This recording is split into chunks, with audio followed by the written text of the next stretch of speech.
Ah, I believe it's me. The daffodils and such. Yeah.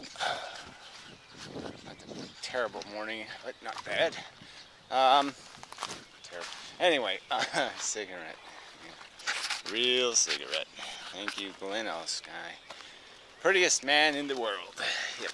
I'll just probably do a whole video about just how pretty Glenos is. Pretty, pretty, pretty. Wonderfully pretty man. Anyway, might be worth talking about his his humor and Anaconda Vod's preposterous overreaction. You know, I personally would like to be able to just do philosophy, but clearly you can't do that. Everything has to be, you know, conformed to public consumption. Has to have enough entertaining bits in it, in your message. And so I think humor is a very good way to get at things. And the rule is, okay, this is my simple rule for any kind of antics. You know, any kind of, if you're going to edit somebody's crap or you're going to fuck with it, you just have to do it really well. And that's the rule, right? So if you do it shitty, you suck. But if you do a good job, yeah, 10 points for you. It's a good hunk of crap, you know. And, you know, doing it right is a little subtle. You know, you don't want to take too cheap a shot. You want the satire to be proportional.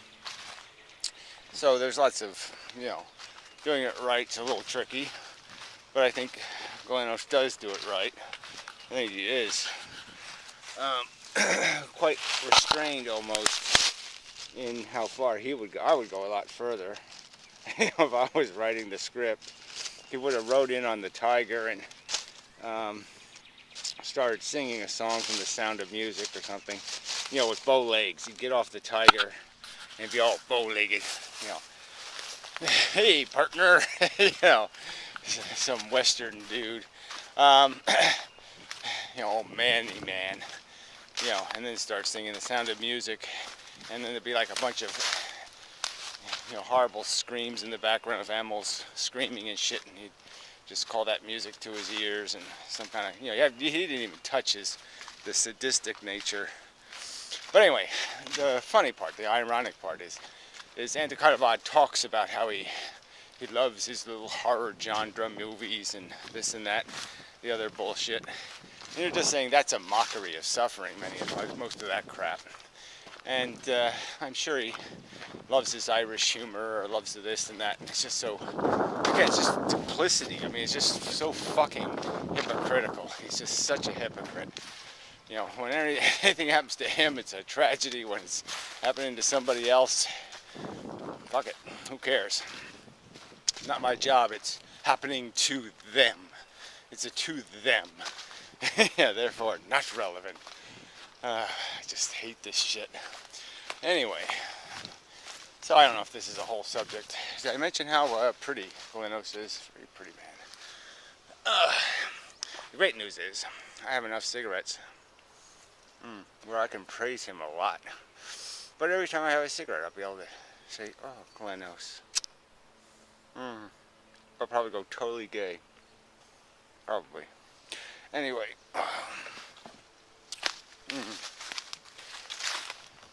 Addiction.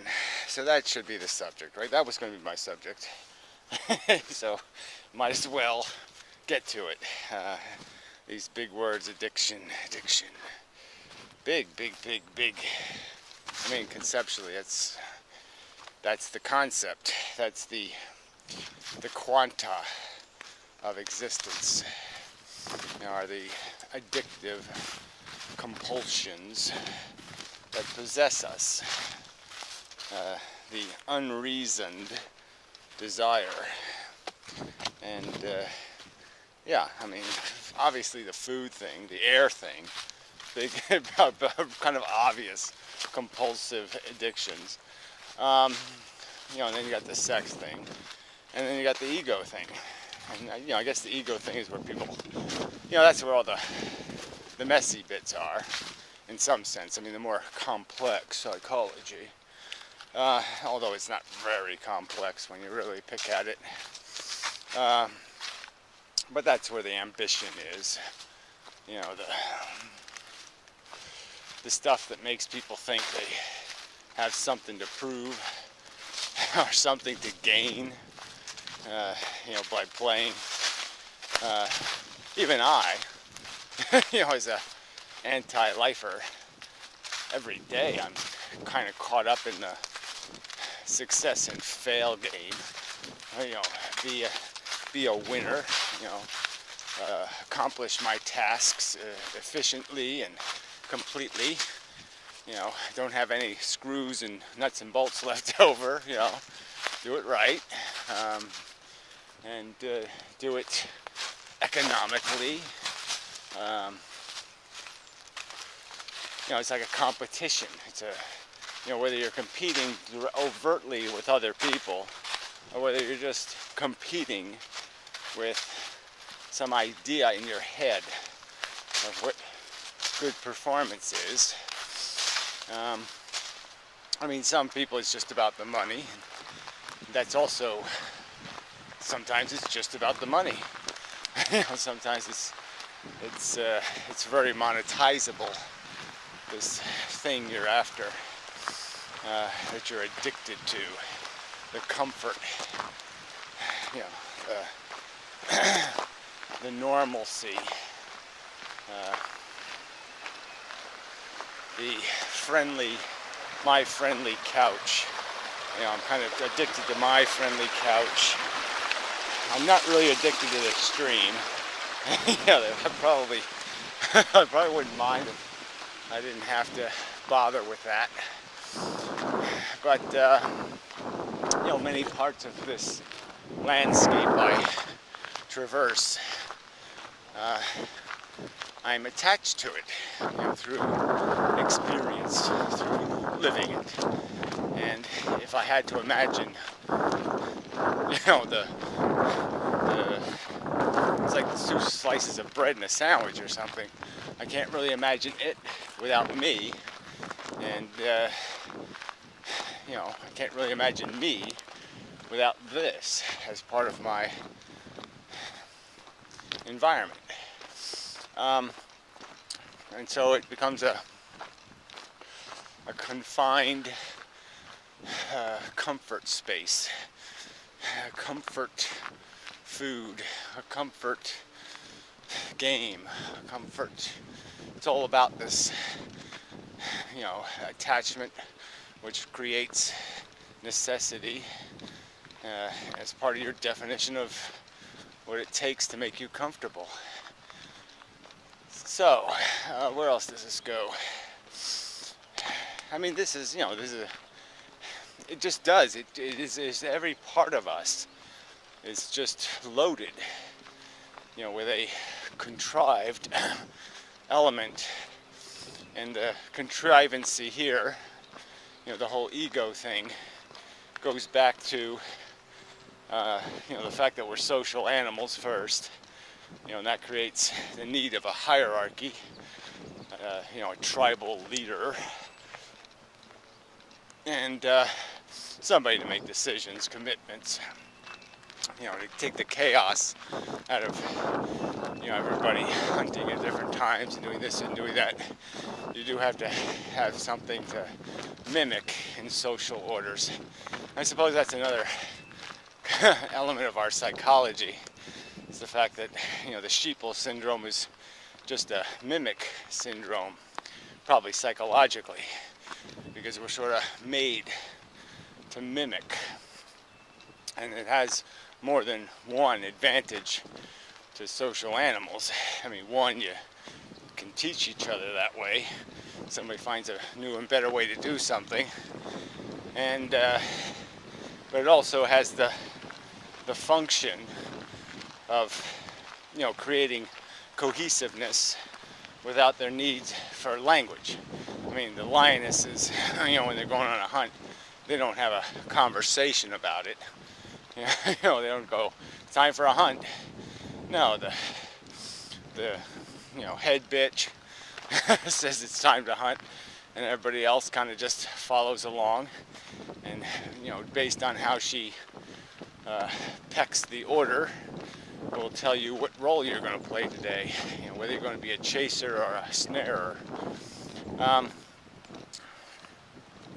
So they have a mechanism to make it possible to order their lives through, you know, very subtle and simple mechanisms, and that's what's driving many people in their functionality. They are kind of, you know, sorry to say, they're a little beta, and they just keep following the pop culture norms and memes.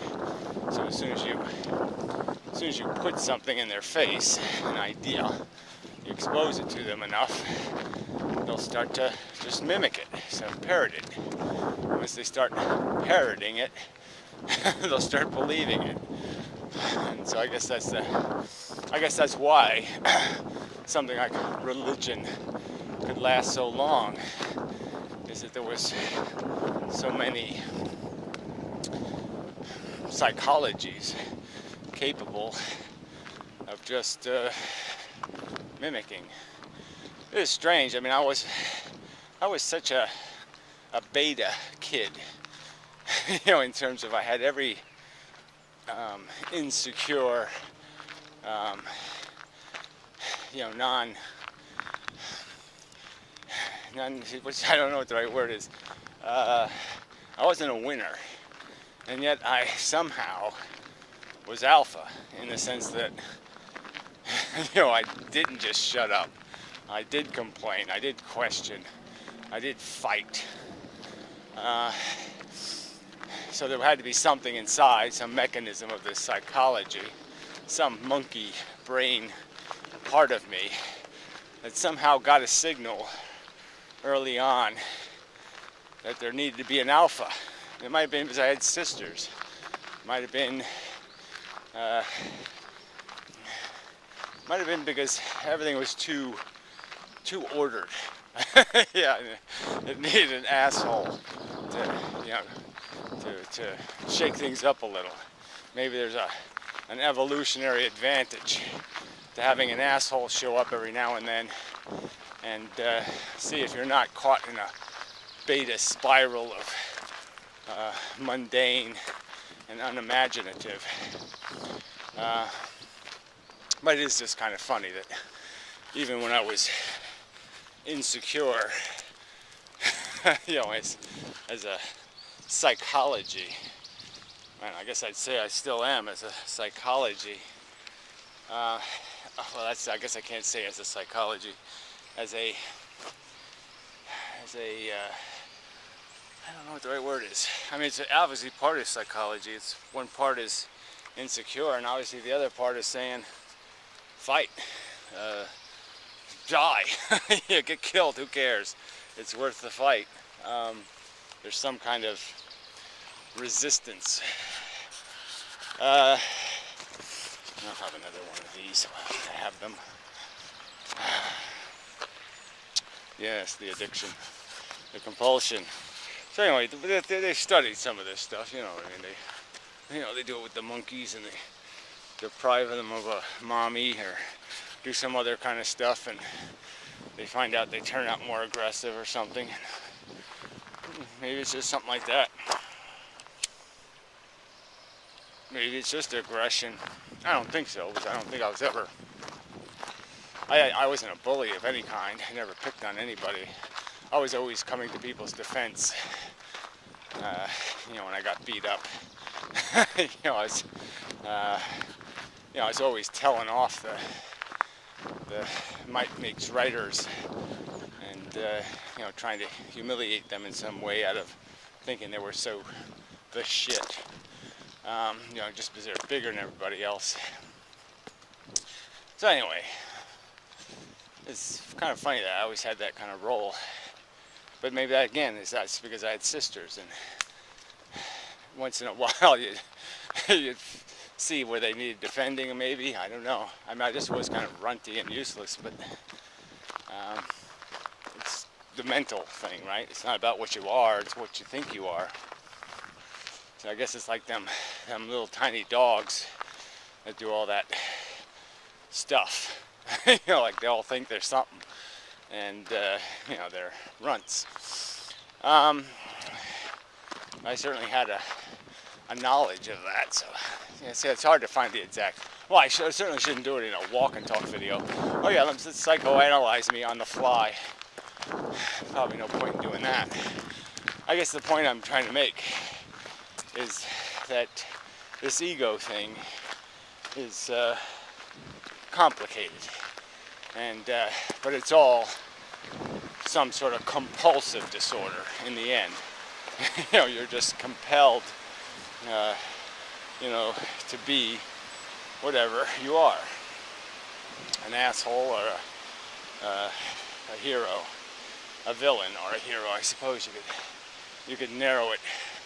You could cut the focus that narrow, and you could just say you're a, you know, you're a big game player or a little game player, selfish versus, you know, devoted to the cause of the red, white, and blue.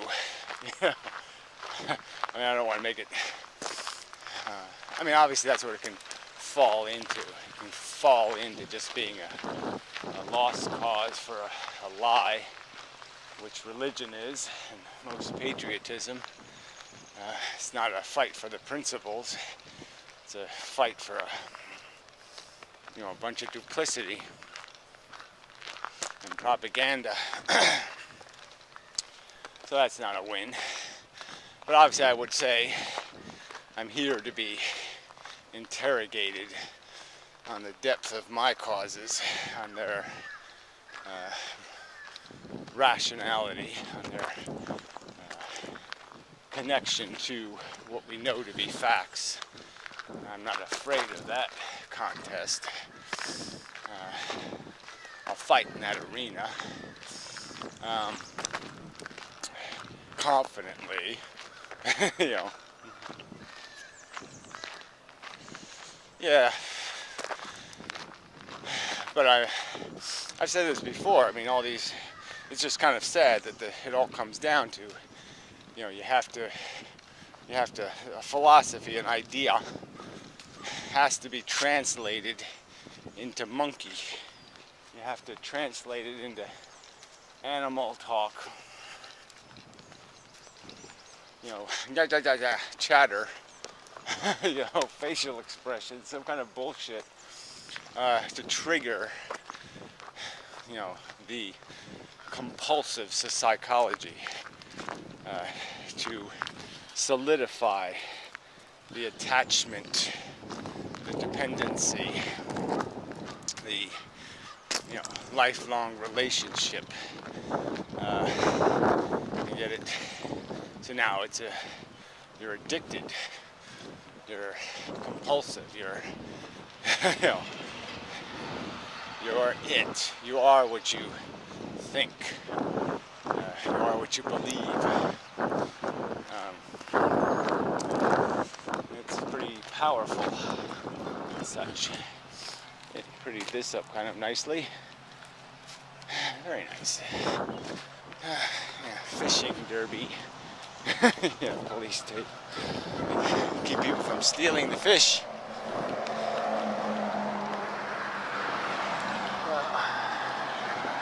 Traffic. Jeez. Me no likey. Come on, car. Get going. Alright. Made it past the Volvo.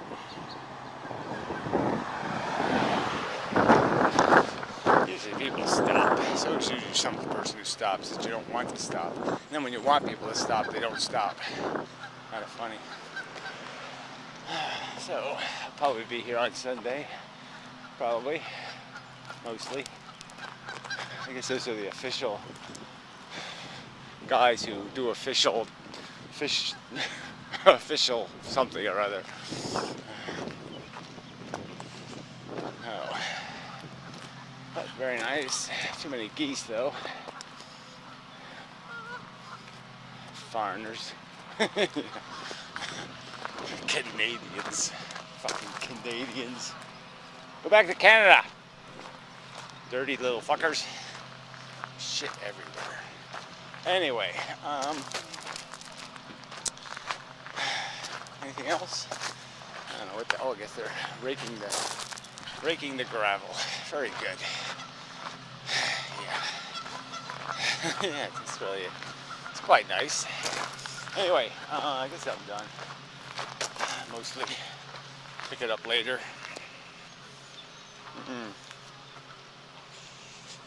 Have to climb ladders today, and I'm quite wobbly.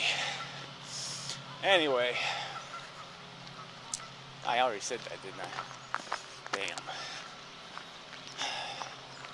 Damn. Yeah. Trees. So, maybe I'll show you the trees I planted on tree planting day. Hey, they never cleaned up all this brush. Yeah, so they got the public works guys. 2 weeks later, there's still crap on the ground. It's gonna kill the grass. Jeez. Come on, guys. This ain't too tough. Let's see if my trees got eaten yet. Yeah, they are behind the stockade. Yeah, so these are. I took out the barberries here. Planted all these little trees. Oh, this one's growing. Got some green shit on it anyway. There's hope. That one ain't doing much. It'd be nice if we planted dead trees. That'd be cool. So anyway, the rest of the town did this little bit here. The rest of it. Anyway, so that's enough. Until the next time, when I will talk about some more shit that no one gives a damn about. Because everybody's just compulsively breathing their oxygen and eating their pie and chasing their Lamborghini dreams and not really paying much attention to the fact that this game be stupid. Yeah. So anyway, until next time. I already said that. I'll say it again because it's fun to say, I guess. I do have to cut myself a path here. They're fortunately not the kind that snare you, but they will poke a hole in you. Anyway.